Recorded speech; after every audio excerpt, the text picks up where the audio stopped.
प्रेम, क्या ये केवल पानी का नाम है या यह आत्मा का वह समर्पण है जो सब सीमाओं से परे है। वृंदावन की पावन धरा पर एक अनंत प्रेम की प्रतिमूर्ति ने हमें यह उत्तर दिया। वह थी मां राधा। मैं दीपक पात्रा आपका हार्दिक स्वागत और नमन करता हूं एक बार फिर से डीपी 360 डिग्री में। जय श्री कृष्ण, राधे राधे। आज सुनिए वो दिव्य कथा जिसने प्रेम की परिभाषा को सदा सदा के लिए बदल दी। कृष्ण अब द्वारका के महाराज थे। रथ, महल, वैभव, अपार ऐश्वर्य सब कुछ था उनके पास, लेकिन फिर भी दिल के किसी गहरे कोने में अधूरापन था। एक कभी न मिटने वाली खालीपन था। हमेशा उन्हें खींच लाता था वृंदावन की ओर। वही वृंदावन की धरा पर राधा थी, भक्ति की अधिष्ठात्री, करुणा और अनंत प्रेम की प्रतिमा। उनका जीवन अब साधना और विरह का दूसरा नाम बन चुका था।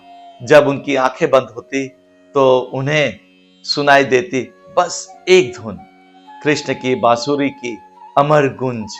श्याम, तुम दूर हो पर तुम्हारा नाम मेरी हर श्वास में है। तुम्हारा धुन ही मेरा जीवन है और मेरा विरह भी। एक दिन कृष्ण से रहा न गया, पहुंचे सीधा वृंदावन और राधा से कहा, राधे, मैं तुम्हें द्वारका ले चलूंगा। वहां महल है, ऐश्वर्य है और राजसी वैभव है।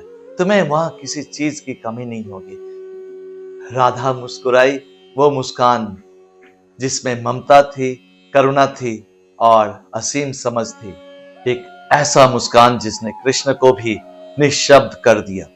श्याम, मेरे लिए वैभव का अर्थ तुम्हारी बांसुरी है, मेरे लिए धन का अर्थ तुम्हारी मुस्कान है, मेरा राज्य, मेरा ऐश्वर्य बस तुम्हारा नाम है। तुम्हारे नाम से बढ़कर मुझे कुछ नहीं चाहिए।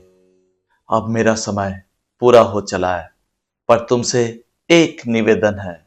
जब मेरी आत्मा इस शरीर को छोड़े तब तुम अपना बांसुरी बजाना। कृष्ण की आंखों से आंसू निकल पड़े। उनके भीतर का बाल सखा, प्रेमी, मित्र सब रो पड़े। उन्होंने बांसुरी होठों पर रखी और मधुर धुन गूंज उठी।